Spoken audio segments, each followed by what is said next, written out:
नमस्कार, मैं हूं आपके साथ कविता थपलियाल और आप देख रहे हैं ईटी मनी बनो अपना फाइनेंस मिनिस्टर, जहां पर हम आपको बताते हैं कि कैसे आपको अपने इन्वेस्टमेंट पोर्टफोलियो को प्लान करना चाहिए, डिजाइन करना चाहिए और कैसे उसे बदलना भी चाहिए वक्त के अनुसार, आपके लक्ष्यों के अनुसार। तो चलिए आज के शो की शुरुआत करते हैं ऑन द शो के साथ। जानिए क्या होते हैं मल्टी कैप और फ्लेक्सी कैप फंड और क्यों आ रही है फ्लेक्सी कैप फंड्स की बात। एनएसई पर यूएस स्टॉक में ट्रेड कैसे कर पाएंगे आप, जानिए आज शो पर। साथ ही आपको बताएंगे कि कैसे रेगुलर कमाई हो आपके निवेश पोर्टफोलियो से।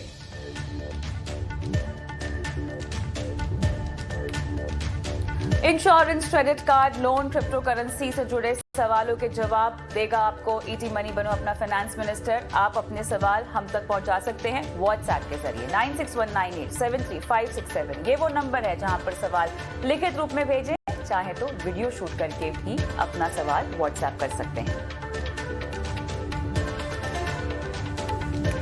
शो की शुरुआत करते हैं, हमेशा की तरह मिलवाएंगे आपको हमारे आज के मेहमान से। हमारे साथ है ईटी मनी के सीईओ संतोष नवलानी। संतोष, गुड इवनिंग, स्वागत है आपका इस खास पेशकश में, जहां पर आज हम इक्विटी में अपने पोर्टफोलियो को डाइवर्सिफाई करने के चलते कैसे फ्लेक्सी कैप और मल्टी कैप फंड्स को पोर्टफोलियो में शामिल करना चाहिए, इस पर बारीकी से बात करेंगे।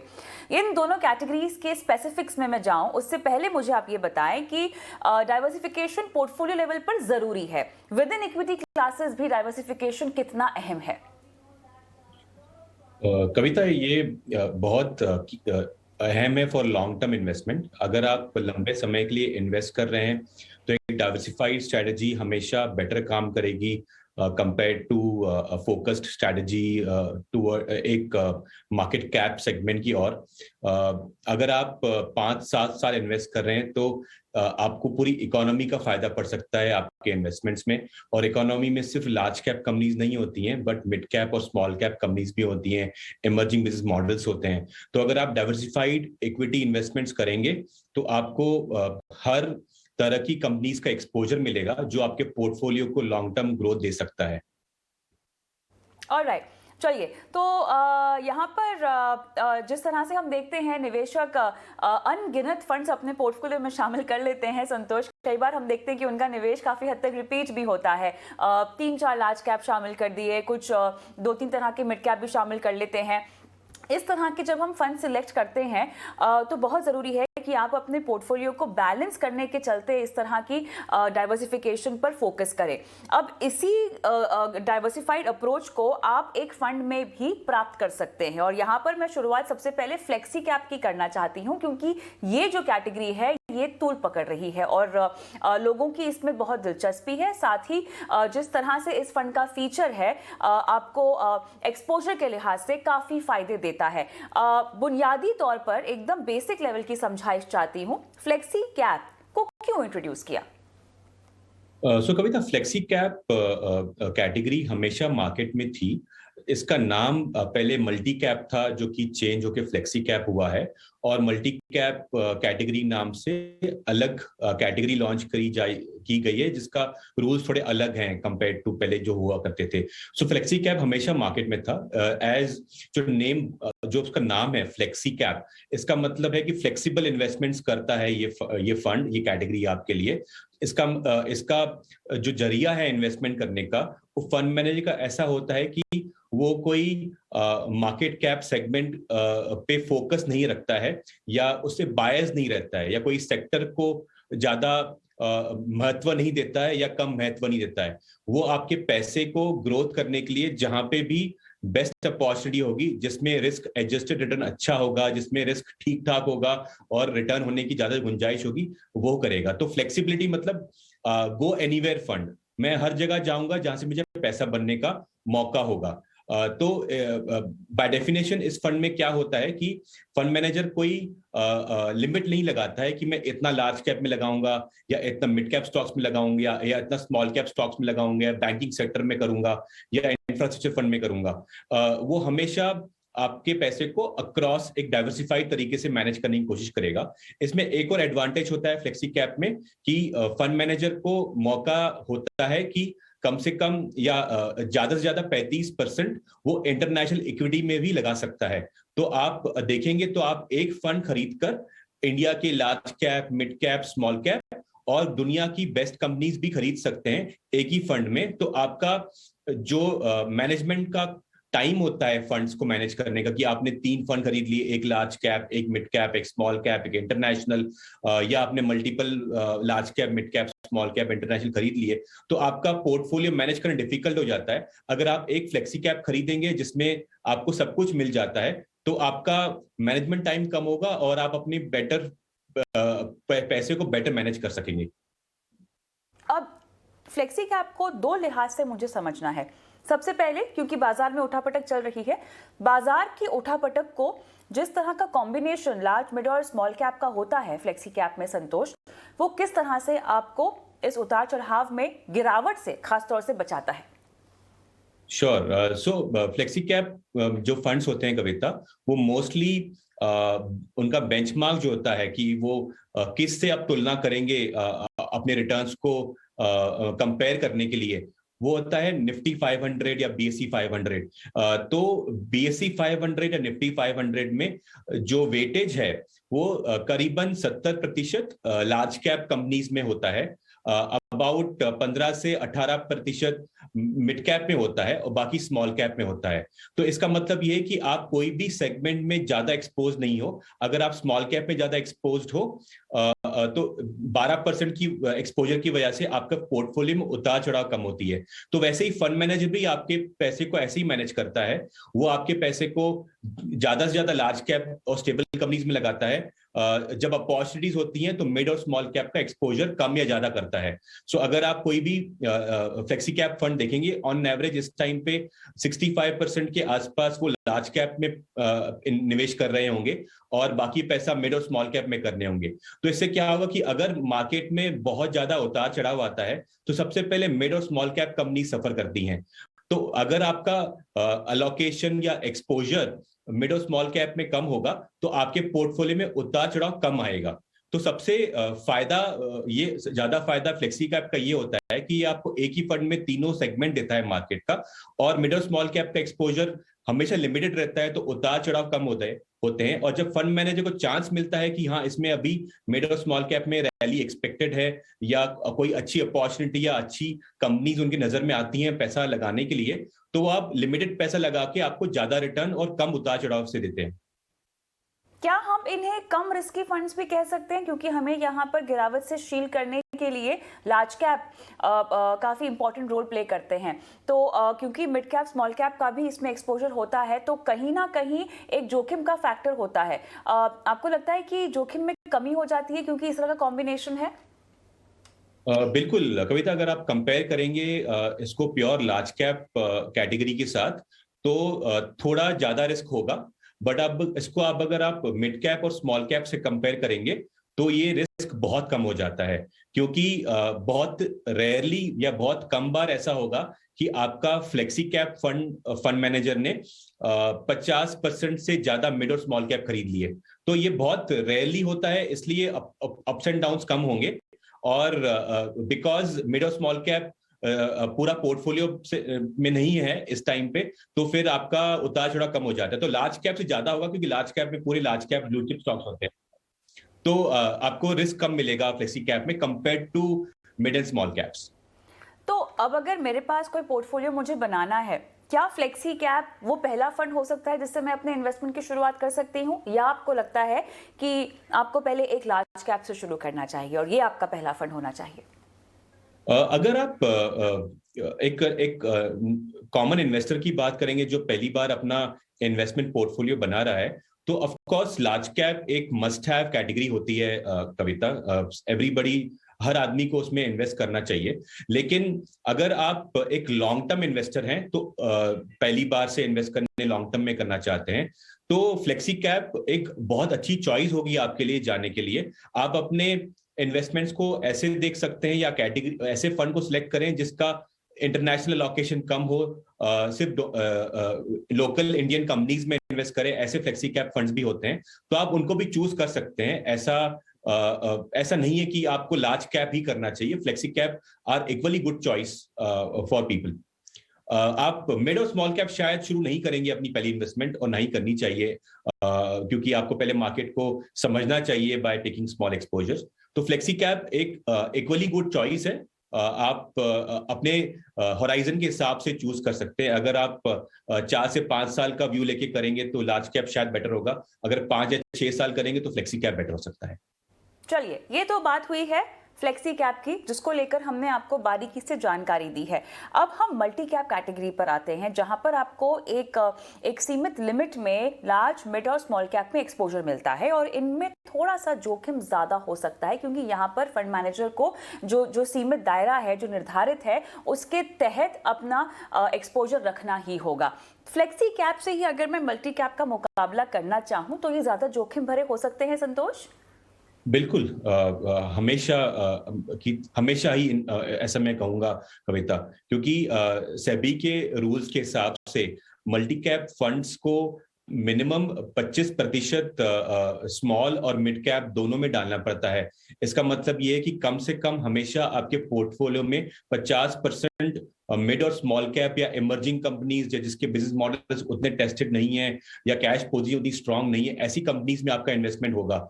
इसका मतलब ये कि आपको थोड़ा लंबा समय का होराइजन होना चाहिए, कम से कम 7 साल या ज्यादा।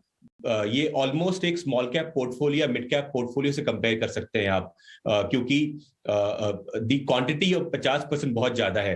तो अगर आप कोई भी पीरियड उठाएंगे, 5 साल, 3 साल, 7 साल का पीरियड देखेंगे, तो हो सकता है कि मिड और स्मॉल कैप कंपनीज आपको ज्यादा रिटर्न दे पाए लार्ज कैप से, लेकिन जो ज्यादा रिटर्न आता है मिड और स्मॉल कैप में, वो वोलेटिलिटी के साथ आता है, कभी भी उतार चढ़ाव के बिना नहीं आता है वो।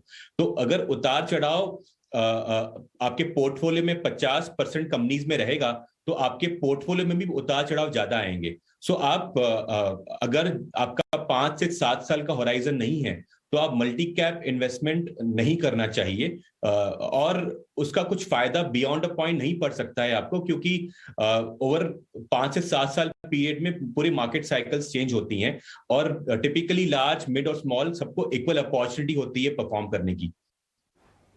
तो डाइवर्सिफिकेशन के लिहाज से तो साफ तौर से अगर हम कंपैरिजन करें तो आपको फ्लेक्सी कैप का ही चुनाव करना चाहिए।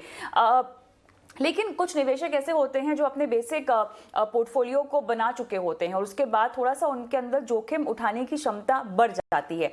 तब ऐसे में क्या मल्टी कैप एक विकल्प हो सकता है, या आपको लगता है कि अपना निवेश का दायरा बढ़ाइए, डाइवर्सिफाई आपको करना है तो आपके पास फ्लेक्सी कैप था, आपने भले ही एक लार्ज कैप ले रखा हो, लार्ज एंड मिड कैप भी ले रखा हो, मल्टी कैप को आगे बढ़ाने के लिए ना इस्तेमाल करें, कोई दूसरा फंड ले, क्या कहेंगे?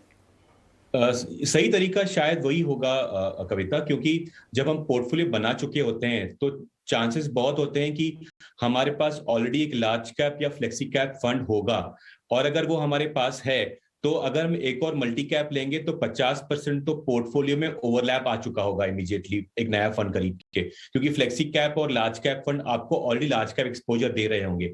तो इससे बेटर ये होगा कि अगर आपके पास लार्ज कैप और फ्लेक्सी कैप ऑलरेडी है, तो आप मिड कैप और स्मॉल कैप अलग से खरीदें, और उसको एक होराइजन लेके खरीदें कि आप मिड और स्मॉल कैप में इन्वेस्टमेंट कर रहे हैं, और आपका होराइजन कम से कम 5 से 7 साल या ज्यादा का होराइजन है, और आप अपने पैसे का डिपेंडिंग ऑन आपके जो रिस्क प्रोफाइल आपकी है या आपके रिस्क लेने की क्षमता है, आप उसको देख के 10 से 15 से 20% मिड और स्मॉल कैप में एलोकेट कर सकते हैं सेपरेटली, ना कि एक मल्टी कैप लेके जिसमें आपका पोर्टफोलियो का 25% उसमें रहेगा। हाँ, अगर आप ऐसा करें कि आपको मल्टी कैप लेना ही है, क्योंकि आपको लगता है कि पूरा मिड और स्मॉल कैप आपको नहीं खरीदना है, तो इससे ये हो सकता है कि आप अपने पोर्टफोलियो का कुछ कम परसेंटेज अलोकेट करें मल्टी कैप को। अगर फॉर एग्जांपल आप पोर्टफोलियो का 20% या 30% एक मल्टी कैप फंड में डालना चाहते हैं, इसका मतलब ये होगा कि आपके पोर्टफोलियो में 7.5 से 10% ही मिड और स्मॉल कैप आएंगे सेपरेटली। तो अगर आप अलोकेशन कम करेंगे मल्टी कैप को, तो आप शायद खरीद सकते हैं वो फंड, कोई प्रॉब्लम नहीं होगी इसमें। चलिए, बहुत खूबसूरती से आपने फ्लेक्सी कैप और मल्टी कैप फंड्स की परिभाषा हमको समझाई, और किस तरह के निवेशक को किस तरह के फंड का चुनाव करना चाहिए ये भी आपने बताया। तो कुल मिला के सार यही है, आपके पोर्टफोलियो में आप ज्यादा रिस्क लेंगे इसका मतलब ये नहीं है कि आपको ज्यादा मुनाफा होगा, साथ ही ज्यादा फंड शामिल करेंगे तो इसका मतलब भी ये नहीं है कि आपको ज्यादा मुनाफा होगा। एक सधी हुई डाइवर्सिफाइड अप्रोच अपनाने से ही आप अपने पोर्टफोलियो को आगे बढ़ता हुआ देखेंगे, मुनाफा कमाते हुए देखेंगे। संतोष, बहुत बहुत धन्यवाद, समय निकाला आपने इस खास पेशकश के लिए। Thank you. लेकिन हम शो में आगे बढ़ेंगे और अब आपको मिलवाएंगे हमारी जनता के सबसे चहेते मेहमान से। हमारे साथ जुड़ रहे हैं influencer, angel investor, ex management consultant Akshat Shrivastava. Akshat, good evening, स्वागत है आपका एक बार फिर से हमारी एक और पेशकश में। और आपका जो YouTube चैनल है ये कई लोगों के लिए, और इसमें मैं अपने आप को भी शामिल करती हूँ, लर्निंग लेवल के लिहाज से देखा जाए तो बहुत ही बढ़िया विकल्प है। आप किसी भी मुद्दे पर कुछ भी चीज़ पढ़ना चाहते हो, समझना चाहते हो, मेरे ख्याल से कुछ नहीं करना है, बस आपके पास आ जाना है। तो इसीलिए आज मैंने आपके लिए एक बहुत ही बढ़िया टॉपिक चुना है, जो मैं चाहती हूँ कि आप हमारे दर्शकों को जो निवेश के बारे में ज़्यादा कुछ नहीं समझते हैं उन्हें बताएं। बात हो रही है NSE के IFSC प्लेटफॉर्म की, जिसके जरिए आप US स्टॉक में, चुनिंदा US स्टॉक में अब ट्रेडिंग कर पाएंगे। सबसे पहले तो आपको ये प्लेटफॉर्म कैसे लगा, मुझे ये बताइए। जी, thank you so much first and foremost for such a warm welcome, really appreciated Kavita ji. So बात करते हैं जो नया प्लेटफॉर्म लॉन्च करा गया है, तो उसके बारे में मूव बहुत अच्छा है इन द सेंस कि अभी तक जो रिटेल निवेशक होते थे उनको एक सर्टेन लेवल ऑफ मिसट्रस्ट होता था to invest in the US market. अगर उनको इंडिया से बाहर डायरेक्टली स्टॉक इन्वेस्टिंग करनी है तो वो ट्रस्ट नहीं आता था अगर आप US में इन्वेस्ट करना चाहते हो उस एस्पेक्ट को लेके। एंड सेकंड ये कि अभी तक ऑप्शंस ये होते थे कि आप ऑनलाइन एप्स जो होती थी आप उसके थ्रू करते थे।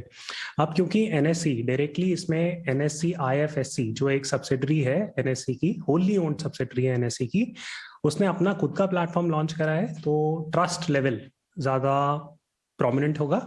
So that's a good move.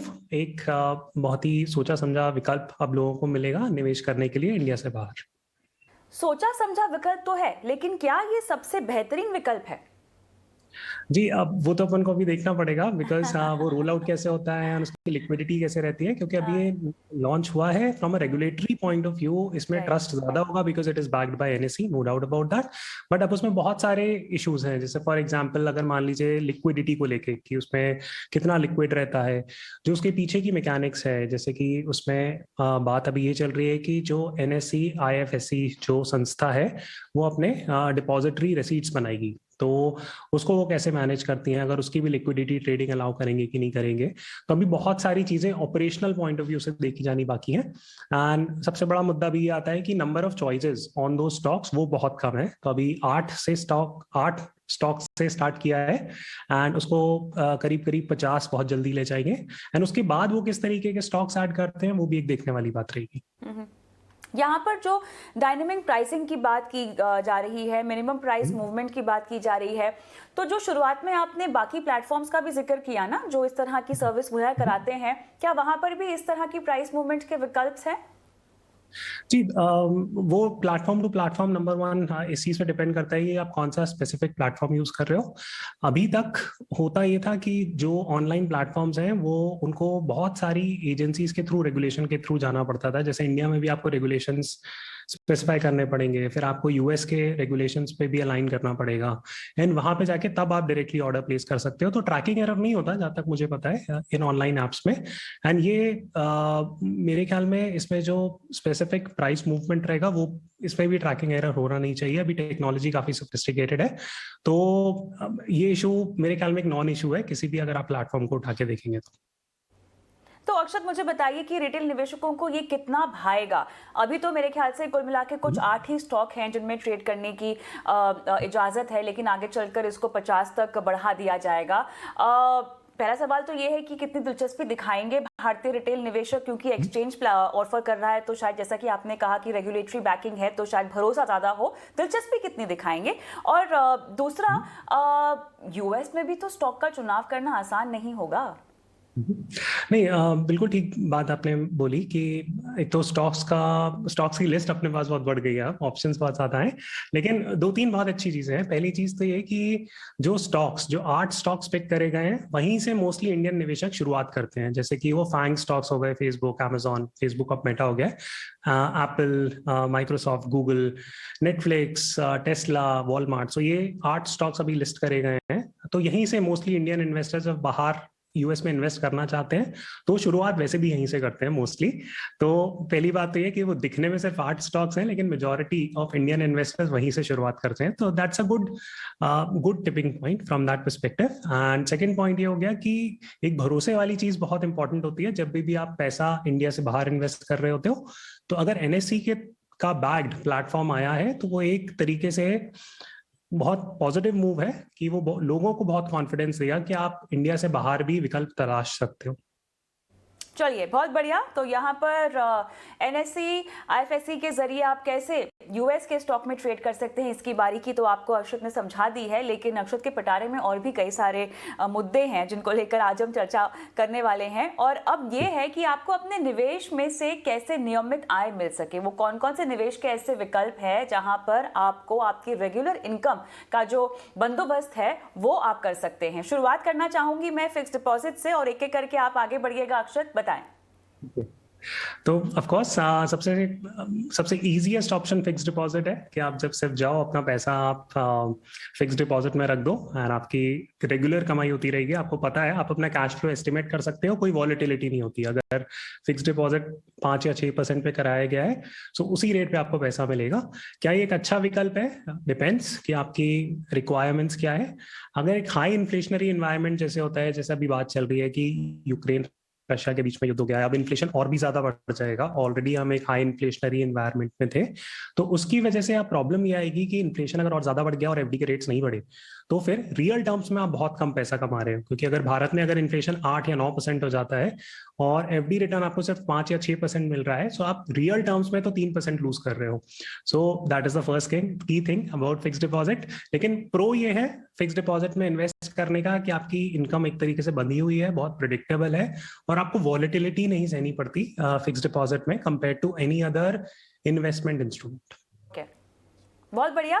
चलिए, इसके बाद आप कह रहे हैं कि रेंटल इनकम से भी आपकी कमाई हो सकती है, जो एक रेगुलर इनकम का हिस्सा हो सकता है और काफी बड़ा हिस्सा हो सकता है। लेकिन ये कैसे मुमकिन हो?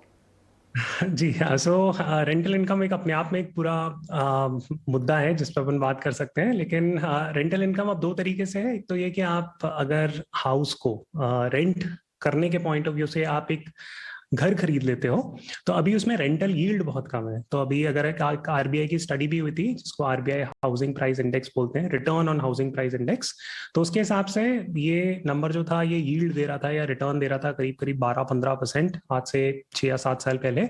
अभी ये यील्ड या रिटर्न आपको सिर्फ मात्र 3%, 2 से 3% के बीच में मिलता है। तो एक घर खरीदना अभी इस समय रेंट के लिए that is not the right decision. लेकिन अगर आपने पहले खरीदा हुआ है क्योंकि उसमें इन्वेस्टमेंट की ग्रोथ ही अपने में काफी अच्छी थी, तो वो बहुत अच्छा मूव था। लेकिन हाल फिलहाल अब घर, एटलीस्ट ये मेरी पर्सनल ओपिनियन है कि अभी घर खरीदना इसलिए बहुत अच्छा मूव नहीं है क्योंकि जो हाउसिंग प्राइस इन इंडिया है वो बहुत ज्यादा बढ़ चुका है, और जो रेंटल यील्ड आ रही है, जो स्टडी करी गई थी, बहुत ही रिसेंट स्टडी थी, उसके हिसाब से रेंटल यील्ड एवरेज इंडिया में वो बहुत कम है। So that is the primary issue. लेकिन हाँ, अगेन उसमें बंधी हुई आपकी इनकम आती है, no doubt about that, and volatility भी नहीं रहती। लेकिन एक मुद्दा और आपको थोड़ा सा सोचना पड़ेगा अबाउट दी कि आपका यूटिलाइजेशन रेशियो क्या होता है। तो यूटिलाइजेशन रेशियो बेसिकली होता है कि अगर आप ने एक दुकान खरीदी एंड उसको आपने किराए पे दिया किसी को, तो वो उसका ऑक्यूपेंसी रेट कितना टाइम तक रहेगा, राइट। सो जरूरी नहीं है कि आपने दुकान खरीदी तो 12 महीने आपकी दुकान उठी रहेगी, बहुत सारे इश्यूज हो सकते हैं। तो इन सब चीजों के बारे में आपको थोड़ा सोचना पड़ेगा। चलिए, इसके बाद स्टॉक, म्यूचुअल फंड और बॉन्ड मार्केट, जिस पर लगातार हम चैनल पर भी बात करते रहते हैं, लेकिन आप किस तरह के नुस्खे बता रहे हैं इनमें से रेगुलर कमाई के? जी, सो अब अपन अगर बॉन्ड्स में जाएं या स्टॉक मार्केट्स में जाएं तो इसमें भी एक तरीके से वॉलेटिलिटी तो रहती है। लेकिन बॉन्ड में होता है कि वॉलेटिलिटी कम होती है क्योंकि उसमें चीजें फिक्स्ड होती हैं। तो सबसे इंपॉर्टेंट एडवाइस या एक छोटा सा सजेशन मैं इसमें ये देना चाहूंगा कि जब भी आप बॉन्ड्स खरीदते हैं तो उसमें कुछ 2 या 3 मुख्य बातों का ध्यान रखें। कि पहली चीज कि वो सिक्योर्ड बॉन्ड है कि नहीं। सो सिक्योर्ड बॉन्ड का मतलब ये हुआ कि जैसे अगर आप घर किराए पे लेने जाते हैं तो बैंक से आपने लोन लिया, राइट? सो बैंक आपको सिक्योर्ड लोन दे रहा है एक तरीके से, क्योंकि अगर आप ईएमआई पे नहीं कर पाए तो बैंक आपका घर बेच देगा और अपना पैसा वापस वसूल कर सकता है।